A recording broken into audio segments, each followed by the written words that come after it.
Pozdrav dobri ljudi, poštovanje svima vama. Želim u ime ratnih veterana Vojske Republike Srbije, pričam konkretno o borcima 91-99 godina, evo ispred čije fondacije stojim, inače Bojevo bratstvo, čiji je osnivač i upravitelj Siniša Jevtić. Dođite u sredu u 18 časova da na Svjetski dan borbe protiv autizma jednostavno podržimo sve roditelje i sve ugrožene porodice. Iz prostog razloga što svako od nas može da bude u takvoj situaciji, što pre svega trebamo biti ljudi, trebamo svakodnevno raditi na tome da mi sami pre svega budemo bolji i drugačiji i da težimo ka tome da bismo menjali ovaj, da kažem, sistem koji nažalost uopšte ne funkcioniše, nema svrhe da spominjem nešto što i sami bar u podsvesti vrlo dobro znate. Ako živimo u zemlji gdje deca se leče SMS porukama i gdje non stop se organizuju neke humanitarne akcije i humanitarni koncerti i gdje jednostavno sve trenutno i dalje je na svemu ovome kako jeste, opet možemo samo i sami za sebe u svemu ovome da se borimo, ali ujedinjeni, i kad je nas mnogo, dosta toga možemo da promenimo i dosta toga može vrlo dobro da krene, da kažem, na bolje, i već smo na nekom drugačijem putu.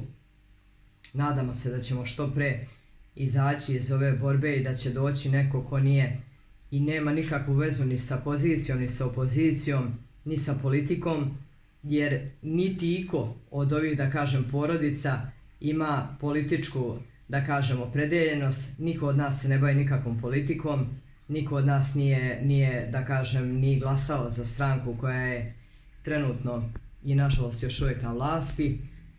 Jednostavno mi smo svi protiv ovog sistema, mi svi želimo slobodu i pravdu i normalan život u sopstvenoj zemlji, a ne da i dalje živimo od plate koja iznosi 70 ili 80 hiljada dinara, zašto radi, nažalost, punim pravom reći ću, većina ljudi.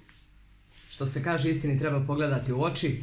Mi ne možemo da se poredimo sa onima koji u skupštini i koji su inače ustoličeni u svojim mestima gdje jesu, imaju onoliko koliko imaju. Znači ovdje je prosek naš i 80% ljudi živi od toga da bukvalno ne može da se sastavi neki 10 dana. Jednostavno to je ta realnost koju mi sami moramo da menjamo, da se borimo za svoje bolje sutra. Ako ne planiramo da se selimo odande gdje su nama podolazili da kažem, koje kakvi, i gdje jednostavno i ti ljudi imaju puno pravo da žive i oni imaju puno pravo na život.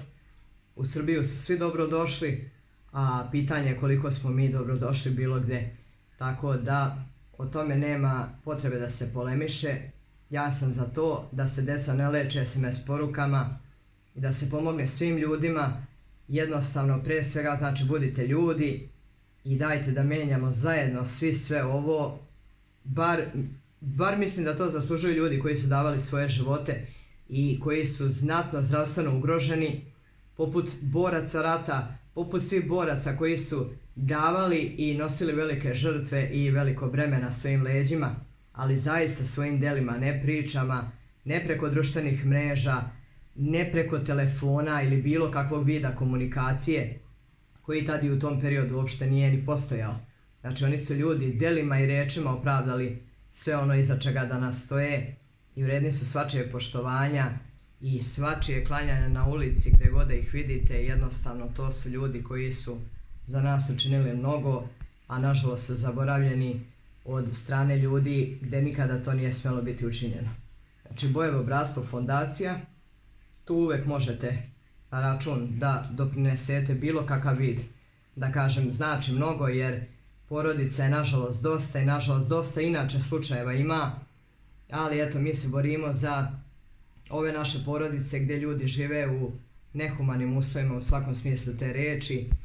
Sve radimo iz čistog srca, sve radimo bez ikakve koristi, nismo ni za što od ovoga plaćeni, niti se bilo ko, da kažem, u ovome, ni u kom pogledu jednostavno se niko od nas niti ugrađuje, niti ima nešto, da kažem, u smislu interesa od toga, jer najvažnije jeste biti čovjek i mislim da takva dela Bog najbolje i najprije nagradi i da će sve te dobre ljude, koliko toliko volja opet ove druge strane naroda koji razume i koji je prošao sve i svašta učiniti da eto koliko god je moguće pomogne se njima, pomogne se i nažalost mnogoj bolesnoj deci.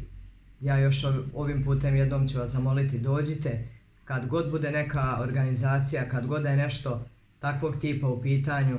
Mislim da ako ništa možete da se pojavite i budete bar moralna podrška, jer to je nešto što svi ti ljudi u podsvijesti žele i što će njima zasigurno mnogo značiti.